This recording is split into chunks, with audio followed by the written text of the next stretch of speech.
Bonjour tout le monde, donc je suis David Renan, donc bienvenue sur ma chaîne YouTube.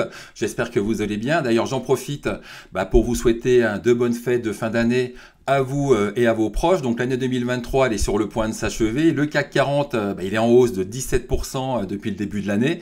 Performance assez incroyable. Qui aurait cru que le CAC 40 ferait une telle performance? Honnêtement, moi, j'y croyais pas. Mais c'est vrai que derrière cette belle performance du CAC 40, cette performance donc va cacher de nombreuses sous-performances, que ce soit donc chez les small caps, chez les mid caps, mais au sein même du CAC 40. Et vraiment les naufrages les plus impressionnants de cette année, on a pu voir Alstom qui a perdu, je crois, 40%. Donc j'ai fait un point il y a quelques semaines sur le titre Alstom suite à sa gamelle. J'ai fait un point sur la valorisation d'Alstom. Et il y a un des exemples les plus retentissants, c'est le cas Worldline. Ça sera donc le sujet du jour. Donc on va faire un peu le récap sur Worldline.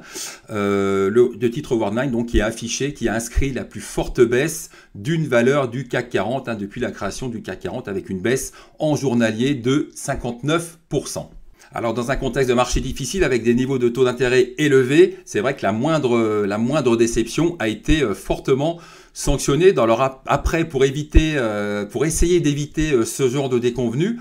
Pour essayer de réduire la probabilité d'avoir de tels carnages, c'est vrai qu'il est nécessaire de faire en amont un gros travail de sélection. Alors sélectionner un titre, ça veut dire quoi? Ça veut dire donc filtrer, faire un filtre en regardant donc la valorisation de la société, en regardant les dernières publications, les dernières prévisions, en faisant un point sur la santé financière de la société, en regardant aussi la qualité du management, l'historique, la fiabilité des prévisions donc du management.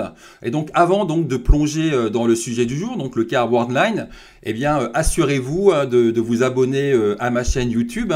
Voilà, ça m'aide pour les algos, etc. de YouTube.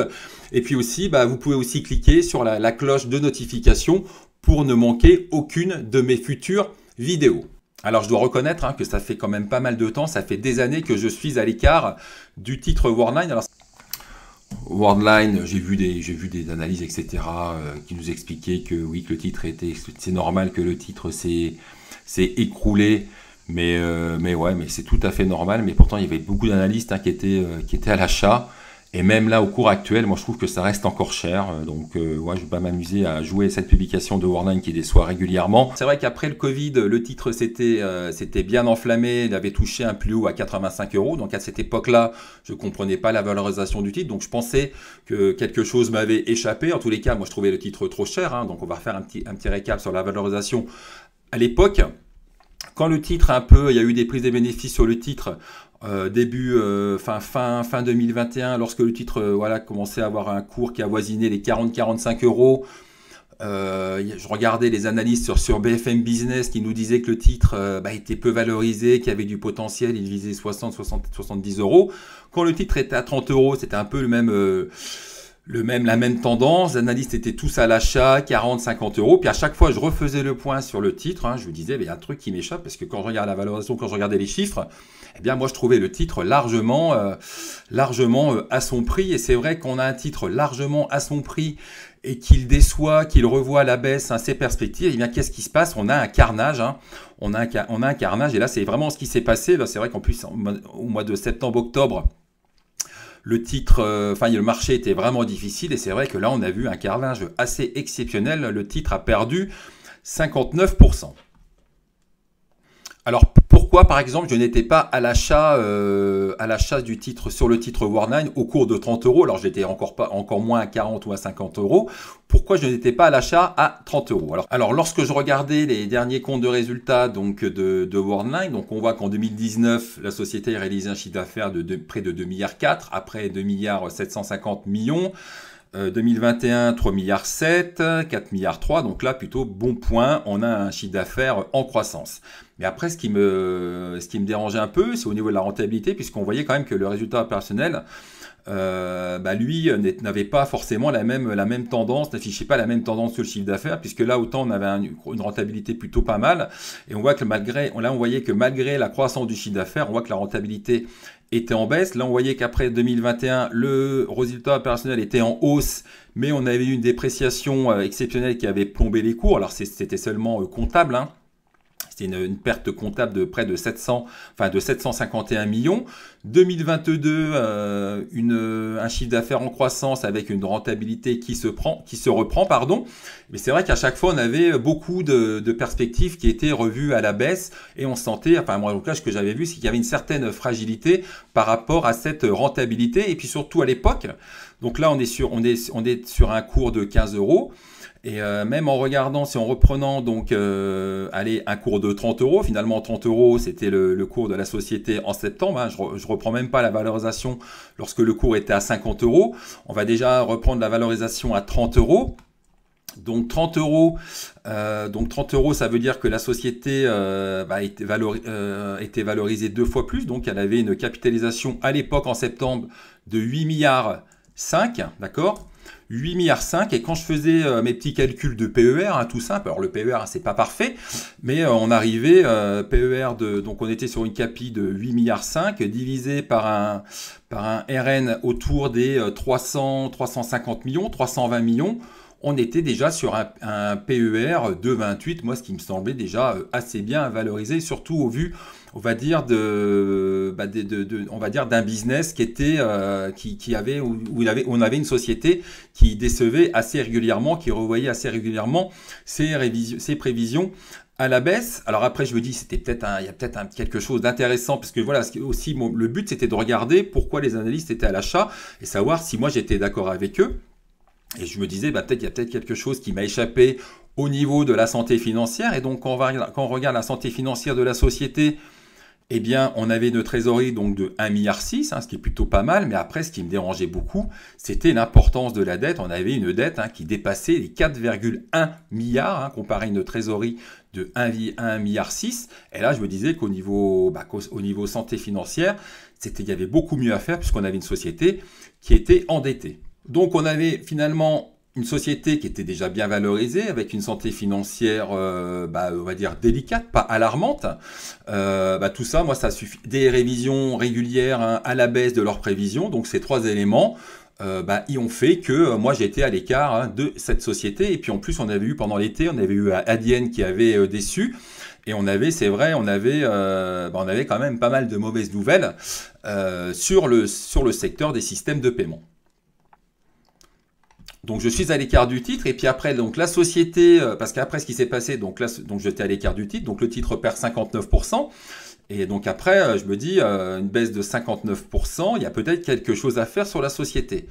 Mais lorsqu'on fait un point, donc la société fait son profit warning, le titre est massacré. Alors honnêtement, autant j'étais à l'écart du titre, autant je m'attendais pas à une telle gamelle du titre, moins 59%, ça m'a paru complètement démesuré. Donc à chaque fois, il y avait mes clients qui me demandaient, mais David, t'as vu Worldline moins 59 et tout, qu'est-ce que t'en penses, etc. Eh bien moi j'étais plutôt à l'écart, moi je leur expliquais. Donc quand je refaisais le point suite à la gamelle du titre, et surtout lorsque je refaisais le point suite aux annonces de la société après ce profit warning. Donc qu'est-ce que je voyais, qu'est-ce que je regardais? Eh bien, on voyait qu'en fait la société Worldline rencontrait pas mal de problèmes. Donc en fait, elle avait une croissance, elle a revu à la baisse sa croissance pour le trimestre d'après. Donc on était sur une valeur qui était déjà fortement valorisée, valeur de forte croissance. Et là, on avait une croissance qui faiblissait, notamment au T3. On avait des perspectives, on a eu donc un faible T3. Donc je trouve que ce lien il était plutôt pas mal, il résumait bien ce que la société avait dévoilé lors de ce profit warning. Donc on a un faible T3, on avait des problèmes en Allemagne, puisque c'est vrai que l'économie allemande elle est quand même mal en point depuis pas mal de temps, et vu que Worldline est pas mal exposé à l'économie allemande, et bien du fait qu'il y ait moins de croissance, moins de consommation en Allemagne, et bien les perspectives sont moins bonnes en Allemagne. On nous parlait aussi de la montée générale de la cybercriminalité. Donc on voit vraiment qu'il y avait beaucoup d'éléments qui étaient là pour justifier donc ce profit warning et justifier donc le ralentissement de la croissance. Et du coup, quand on regarde ça, la société en plus pour 2023-2024, donc elle annule donc ses prévisions. Et donc effectivement, donc on a un titre qui avait baissé alors là on est à 15 euros maintenant, donc il a rebondi. mais on était sur un titre qui valait, on va dire, autour des 3 milliards, mais au vu de 3 milliards, alors c'est vrai que ça peut être tentant s'ils arrivaient à reproduire la même performance, on va dire, opérationnelle et au niveau du résultat net en 2023, ça pouvait être intéressant parce on pouvait penser que la société allait se payer sur des PER autour des 10-12, mais on se rend compte quand même qu'en regardant les communiqués, en regardant les perspectives de la société, eh bien, ça va être quand même très compliqué pour la fin d'année 2023. On n'est pas à l'abri justement de dépréciation. La société annonce aussi qu'elle va effectuer donc des ventes d'actifs. Donc on voit quand même qu'il y a un peu le feu à la maison. Et puis surtout, on a aucune visibilité, quoi. La société donc va faire un point l'année prochaine, mais c'est vrai que là, les résultats donc 2023 vont être en baisse. Bon, peut-être qu'ils seront en forte baisse, mais surtout, on n'a aucune visibilité sur le titre. Donc moi, j'étais à l'écart sur le titre. Donc depuis pas mal de temps, et puis je continue d'être à l'écart, et j'entends bien d'un point de vue fondamental, parce que voilà, c'est des titres pour moi, là j'ai du mal à calculer, à faire des estimations sur la valorisation actuelle. Alors on peut penser qu'il y a des actifs des actifs de Worldline, le métier de Worldline intéresse. D'ailleurs, il y a eu une rumeur Bloomberg comme quoi il y avait le Crédit Agricole qui envisageait un achat potentiel de parts dans Worldline. Bon, pourquoi pas, après voilà, c'est une rumeur Bloomberg, donc attention avec ces rumeurs, donc ça avait permis au titre de rebondir un peu, mais en tout cas d'un point de vue valorisation, d'un point de vue justement au niveau des perspectives 2023 et voire même 2024, on n'a aucune, c'est difficile de faire des prévisions. Moi je continue de rester à l'écart du titre, donc j'étais à l'écart à 30 euros, je suis encore à l'écart à 15 euros. Alors attention, si je vais à l'écart, ça n'empêche pas, ça ne va pas m'empêcher donc de trader le titre. Pourquoi je vais trader le titre? Parce que donc certes on a certainement eu un excès baissier donc sur le titre Worldline, donc le titre après c'est repris et justement j'en avais parlé la semaine dernière, j'en ai parlé à mes abonnés, c'est que justement donc on a eu un gros gap baissier et les gros gaps baissiers généralement ils attirent un peu les spielers, les traders, puisque voilà, on considère dans les marchés que 90%, 95% des gaps sont comblés. Et donc justement, alors moi je suis à l'écart du titre d'un point de vue fondamental, mais d'un point de vue technique, c'est vraiment un titre que je vais suivre de près, puisque voilà, il y a de la volatilité. On a une configuration, on va dire, technique à court terme qui s'est redressée. Donc moi j'avais tradé justement le gap ici sur les 16, vous verrez, j'ai fait un petit trade.